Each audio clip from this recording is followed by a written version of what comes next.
ओम शांति। दिनांक 23 अक्टूबर 2024। बाप दादा के साकार मधुर महावाक्य। मीठे बच्चे, तुम्हारी यात्रा बुद्धि की है, इसे ही रूहानी यात्रा कहा जाता है। तुम अपने को आत्मा समझते हो, शरीर नहीं। शरीर समझना अर्थात उल्टा लटकना।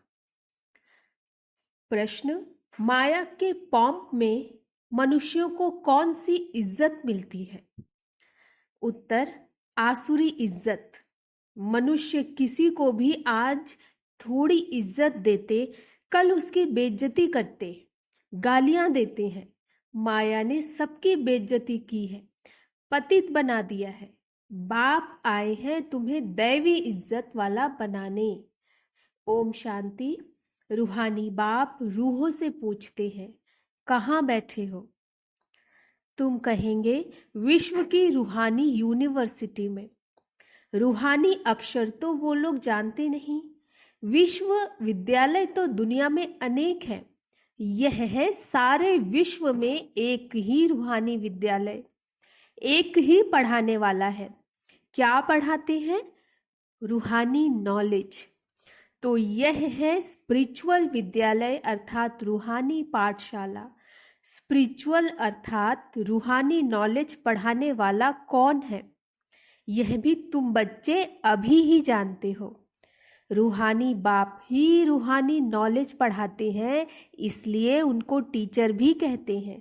स्पिरिचुअल फादर पढ़ाते हैं। अच्छा, फिर क्या होगा?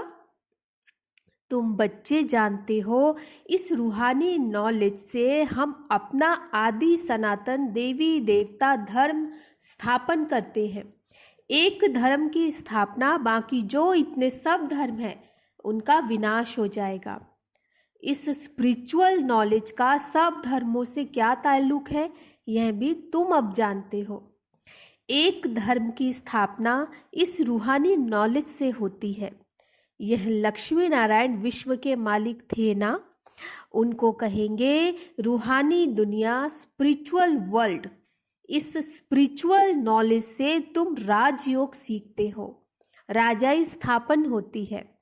अच्छा, फिर और धर्मों से क्या ताल्लुक है? और सभी धर्म विनाश को पाएंगे, क्योंकि तुम पावन बनते हो तो तुमको नई दुनिया चाहिए। इतने सभी धर्म विनाश को पाएंगे, क्योंकि तुम पावन बनते हो तो तुमको नई दुनिया चाहिए। इतने सब अनेक धर्म खत्म हो जाते हैं, एक धर्म रहेगा। उसको कहा जाता है विश्व में शांति का राज्य। अभी है पतित अशांति का राज्य, फिर होगा पावन शांति का राज्य। अभी तो अनेक धर्म है, कितनी अशांति है, सब पतित ही पतित है। रावण राज्य है ना। अब बच्चे जानते हैं 5 विकारों को जरूर छोड़ना है। यह साथ में नहीं ले जाने। आत्मा अच्छे व बुरे संस्कार ले जाती है ना। अब बाप तुम बच्चों को पवित्र बनने की बात बताते हैं। उस पावन दुनिया में कोई भी दुख होता नहीं। यह स्पिरिचुअल नॉलेज पढ़ाने वाला कौन है? स्पिरिचुअल फादर, सभी आत्माओं का बाप। स्पिरिचुअल फादर क्या पढ़ाएंगे? Spiritual knowledge. इसमें कोई किताब आदि की दरकार नहीं, सिर्फ अपने को आत्मा समझ बाप को याद करना है और पावन बनना है। बाप को याद करते करते अंतमति सोगति हो जाएगी। यह है याद की यात्रा। यात्रा अक्षर अच्छा है, वह है जिस्मानी यात्राएं, और यह है रूहानी यात्रा। उसमें तो पैदल जाना पड़ता, हाथ पांव चलाते हैं। इसमें कुछ भी नहीं, सिर्फ याद करना है। भल कहाँ भी घूमो फिरो, उठो बैठो, अपने को आत्मा समझ बाप को याद करो। डिफिकल्ट बात नहीं है, सिर्फ याद करना है। यह तो रियलिटी है ना। आगे तुम उल्टे चलते थे, अपने को आत्मा के बदले शरीर समझना, इसको कहा जाता है उल्टा लटकना। अपने को आत्मा समझना अर्थात यह है सुल्टा। अल्लाह जब आते हैं तब आकर पावन बनाते हैं। अल्लाह की पावन दुनिया है, रावण की पतित दुनिया है। देह अभिमान में सभी उल्टे हो गए हैं। अब एक ही बार देही अभिमानी बनना है तो तुम अल्लाह के बच्चे हो। अल्लाह हूँ नहीं कहेंगे। अंगुली से हमेशा ऊपर की तरफ इशारा करते हैं तो सिद्ध होता है अल्लाह वह है। तो यहाँ जरूर दूसरी चीज है, हम उस अल्लाह बाप का बच्चा हूँ, हम भाई भाई हैं। अल्लाह हूँ कहने से फिर उल्टा हो जाएगा कि हम सब बाप हैं, परंतु नहीं, बाप एक है, उनको याद करना है। अल्लाह एवर प्योर है अर्थात सदा पावन। अल्लाह खुद बैठ पढ़ाते हैं। थोड़ी सी बात में मनुष्य कितना मूंझते हैं। शिव जयंती भी मनाते हैं ना। श्री कृष्ण है स्वर्ग का पहला राजकुमार। यह बेहद का बाप इनको राज्य भाग्य देते हैं। बाप जो नई दुनिया स्वर्ग स्थापन करते हैं उसमें श्री कृष्ण नंबर 1 प्रिंस है। बाप बच्चों को पावन बनने की युक्ति बैठ बताते हैं। बच्चे जानते हैं स्वर्ग जिसको बैकुंठ विष्णुपुरी कहते हैं वह पास्ट हो गया है, फिर फ्यूचर होगा। चक्र फिरता रहता है ना। यह ज्ञान अभी तुम बच्चों को मिलता है। यह धारण कर फिर औरों को कराना है। हर एक को टीचर बनना है। एक भी नहीं कि टीचर बनने से लक्ष्मी नारायण बनेंगे, नहीं, ऐसे भी नहीं। टीचर बनने से तुम प्रजा बनाएंगे। जितना बहुतों का कल्याण करेंगे उतना ऊंच पद पाएंगे, स्मृति रहेगी। बाप कहते हैं ट्रेन में आते हो तो भी बैच पर समझाओ। बाप पतित पावन लिबरेटर है, पावन बनाने वाला है। बहुतों को याद करना पड़ता है। जानवर, हाथी, घोड़े आदि कच्छ मच्छ को भी अवतार कह देते हैं। उनको भी पूजते रहते हैं। समझते हैं भगवान सर्वव्यापी अर्थात सब में है, सबको खिलाओ। अच्छा, कण कण में भगवान कहते हैं, फिर उनको कैसे खिलाएंगे? बिल्कुल ही समझ से जैसे बाहर है। लक्ष्मी नारायण आदि देवता देवी देवता थोड़े से ही यह काम करेंगे। चींटियों को अन्न देंगे, फलाने को देंगे। तो बाप समझाते हैं तुम हो रिलीजो पॉलिटिकल। तुम जानते हो हम धर्म स्थापन कर रहे हैं। राज्य स्थापन करने के लिए मिलिट्री रहती है, परंतु तुम हो गुप्त। तुम्हारी है स्पिरिचुअल यूनिवर्सिटी। सारी दुनिया के जो भी मनुष्य मात्र हैं सब इन धर्मों से निकल अपने घर जाएंगे। आत्माएं चली जाएंगी।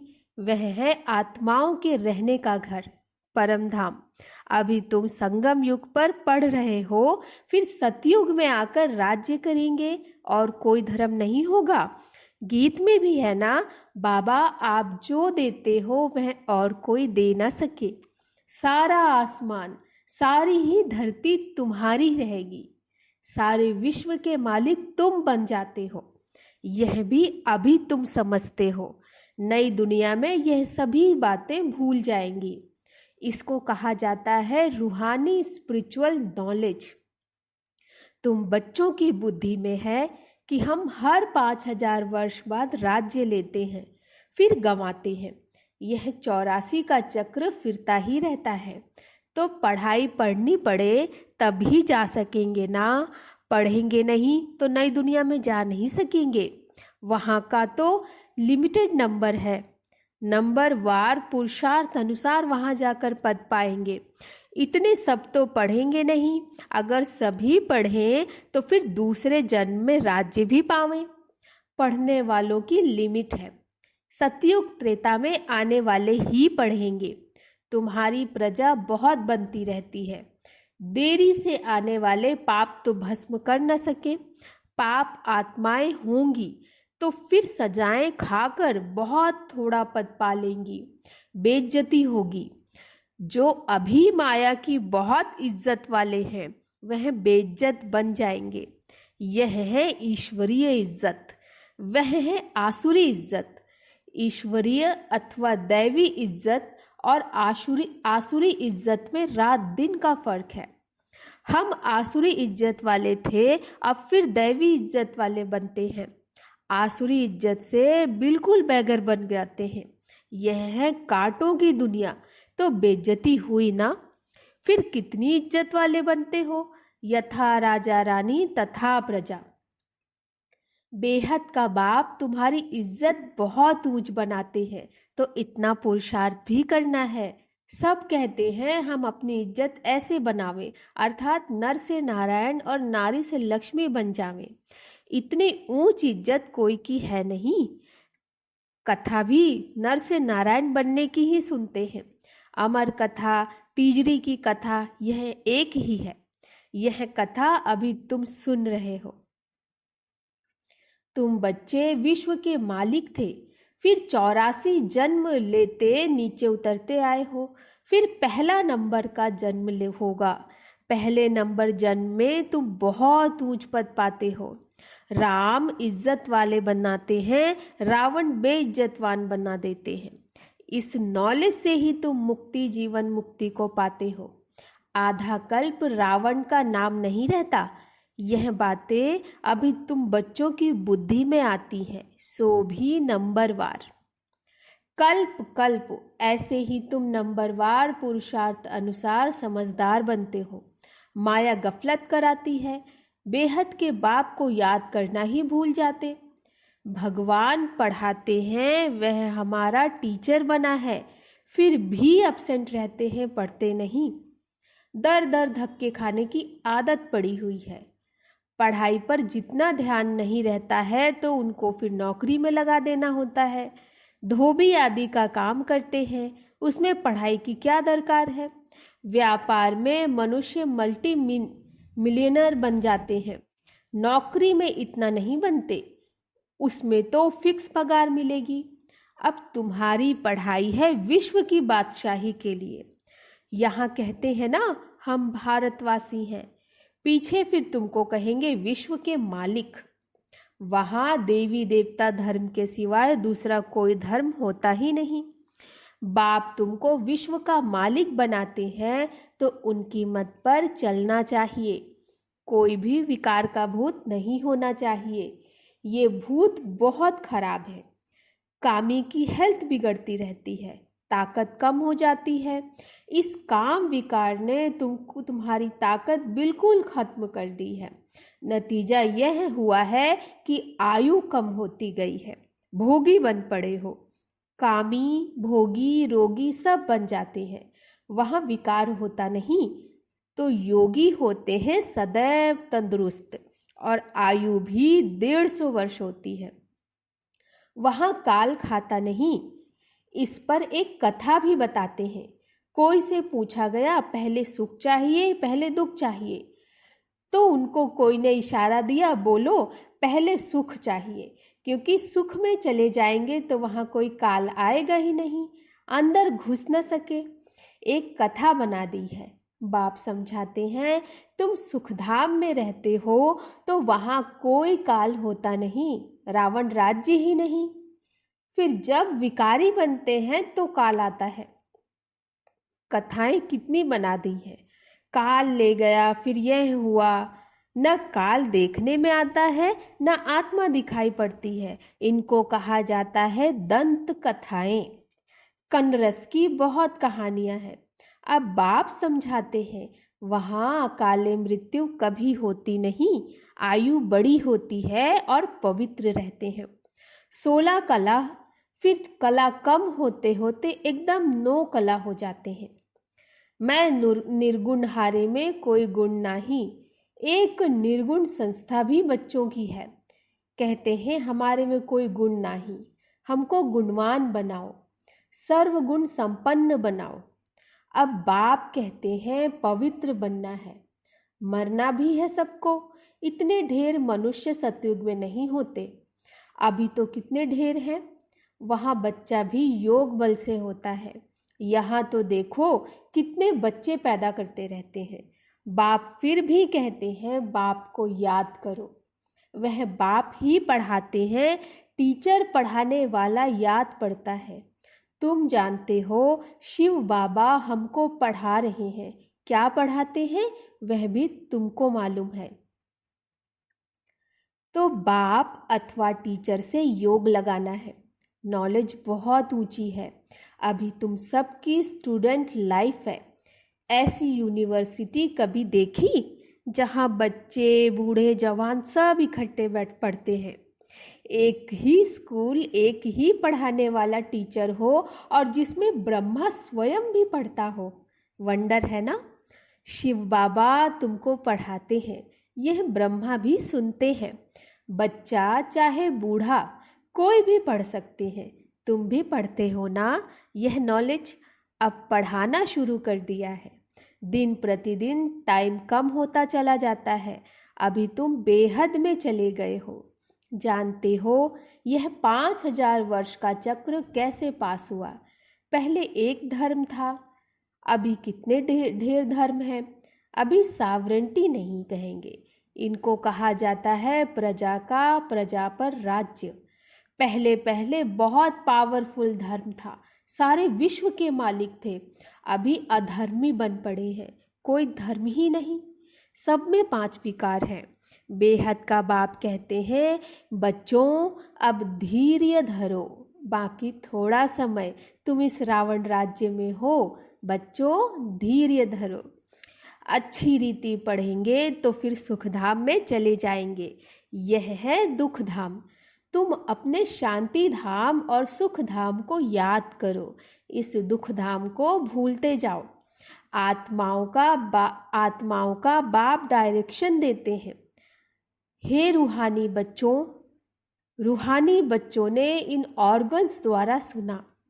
तुम आत्माएं जब सतयुग में सतो प्रधान थी तो तुम्हारा शरीर भी फर्स्ट क्लास सतो प्रधान था। तुम बड़े धनवान थे। फिर पुनर्जन्म लेते लेते क्या बन गए हो। रात दिन का फर्क है। दिन में हम स्वर्ग में थे, रात में हम नरक में थे हैं। इनको कहा जाता है ब्रह्मा का 100 ब्राह्मणों का दिन और रात। 63 जन्म धक्के खाते रहते हैं। अंधियारी रात है ना, भटकते रहते हैं। भगवान कोई को मिलता ही नहीं। इसको कहा ही जाता है भूल भुलैया का खेल। तो बाप तुम बच्चों को सारी सृष्टि के आदि मध्य अंत का समाचार सुनाते हैं। अच्छा, मीठे मीठे सिकिलधे बच्चों प्रति माता पिता बाप दादा का याद प्यार और गुड मॉर्निंग। रूहानी बाप की रूहानी बच्चों को नमस्ते। हम रूहानी बच्चों की रूहानी बाप दादा को नमस्ते नमस्ते नमस्ते। गुड मॉर्निंग बाबा। धारणा के लिए मुख्य सार, दर दर धक्के खाने की आदत छोड़ भगवान की पढ़ाई ध्यान से पढ़नी है। कभी अपसेंट नहीं होना। बाप समान टीचर भी ज़रूर बनना है, पढ़कर फिर पढ़ाना है। दूसरा, सत्यनारायण की सच्ची कथा सुन नर से नारायण बनना है। ऐसा इज्जतवान स्वयं को स्वयं ही बनाना है। कभी भूतों के वशीभूत हो, इज्जत गंवानी नहीं है। वरदान, संबंध और प्राप्तियों की स्मृति द्वारा सदा खुशी में रहने वाले सहज योगी भव। संबंध और प्राप्तियों की स्मृति द्वारा सदा खुशी में रहने वाले सहज योगी भव। सहज योग का आधार है संबंध और प्राप्ति। संबंध के आधार पर प्यार पैदा होता है और जहाँ प्राप्तियां होती है वहाँ मन बुद्धि सहज ही जाता है। तो संबंध में मेरेपन के अधिकार से याद करो, दिल से कहो मेरा बाबा। और बाप द्वारा जो शक्तियों का, ज्ञान का, गुणों का, सुख शांति, आनंद, प्रेम का खजाना मिला है, उसे स्मृति में इमर्ज करो। इससे अपार खुशी रहेगी और सहज योगी भी बन जाएंगे। स्लोगन, देह भान से मुक्त बनो तो दूसरे सब बंधन स्वतः खत्म हो जाएंगे। देह भान से मुक्त बनो तो दूसरे सब बंधन स्वतः ही खत्म हो जाएंगे। अच्छा, ओम शांति।